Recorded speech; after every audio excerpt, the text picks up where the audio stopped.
تقریباً چاچ کے وقت حضور نے بڑے بڑے صحابہ کرام کو بلایا کہ بھئی کیا کریں، کیا فیصلہ کریں اس معاملے میں.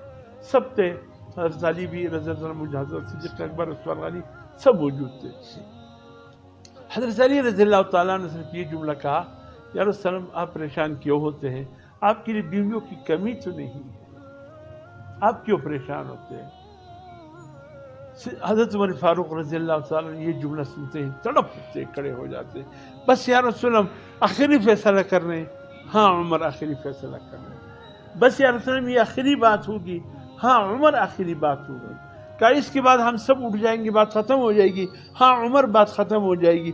کہا میں ایک بات کہنا چاہتا ہوں. عمر رضی اللہ عنہ کہا کہو اے عمر کیا کہنا چاہتے ہو؟ عمر نے کہا رسول اللہ بس آپ سے اتنی درخواست ہے، یہ پوچھنا چاہتا ہوں عائشہ کو آپ کی بیوی بنا کر آپ کے گھر میں کس نے بھیجا؟ سبحان اللہ. عائشہ کو بیوی بنا کر آپ کے گھر میں کس نے بھیجا؟ حضور صلی اللہ علیہ وسلم کی انگلی آسمان کی طرف اٹھی کہ اللہ نے بھیجا. حضرت فاروق رضی اللہ عنہ فرمائے یا رسول اللہ بات ختم ہو گئی.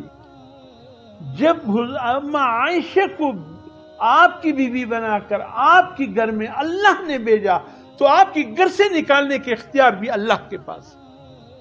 ہم کچھ نہیں کہتے اس بارے میں، نہ عائشہ کو آپ کے گھر سے نکالنے کا ہمیں اختیار ہے، نہ عائشہ کو آپ کے گھر میں لانے کا ہمارے پاس اختیار تھا. اب اختیار اللہ کے پاس ہے، اللہ کا فیصلہ ہم سب کو منظور ہے. حضور نے فرمایا جزاک اللہ عمر، اللہ تجھے خوش کر دے، آپ نے میرے دل کی تمام گرانی کو ختم کر دیا. بس فیصلہ ہو گیا. سب نے کہا انتظار کرتے، انتظار کی گھڑیاں شروع ہو گئی کہ اللہ کیا فیصلہ نازل فرما دے. کہا کہ جب حضور صلی اللہ علیہ وسلم عائشہ فرماتی ہے، کہا بس عمر نے فیصلہ کر دیا، اب اللہ کی بارگاہ میں ہم نے فیصلہ ڈال دیا، اب فیصلہ وہیں سے آئے گا. حضرت عائشہ فرماتی ہے بس اللہ کے رسول میں نے بھی اللہ کی عدالت میں اپنے مقدمہ دائر کر دیا، بس بات اللہ کی طرف چلی گئی، بس اب فیصلہ اللہ کریں گے. یا رسول اللہ اگر اجازت ہو میں اپنی اماں باپ اور والدین کی گھر چلی جاؤں. عائشہ فرماتی ہاں چلی جاؤ. کہتے میں گھر گئی تو دیکھا گھر کے کونے میں حضرت صدیق اکبر رو رہے، دوسرے کونے میں اماں رو رہی، تیسرے کونے میں بہنیں رو رہی. گھر میں ایک رونے کا ماحول ہے جیسے کہ کوئی بہت بڑا غم کا واقعہ ہو. اب کیوں نہ ہو، واقعہ ہی ایسے. فرماتی ہے میں نے بھی مسئلہ اٹھایا اور گھر کے کونے والی کمرے کی طرف چلی گئی جہاں اندھیرا تھا، اور اللہ کے حضور مسلح بچھا دیا اور سجدے میں سر رکھ دیا.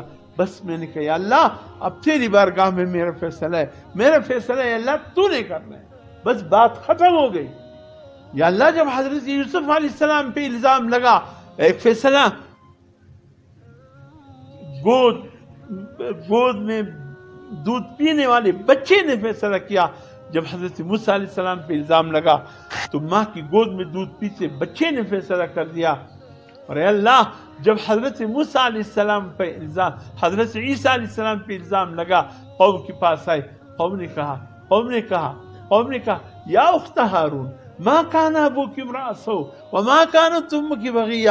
اے ہارون کی بہن، ہارون کوئی بہت ہی پرہیزگار انسان تھا.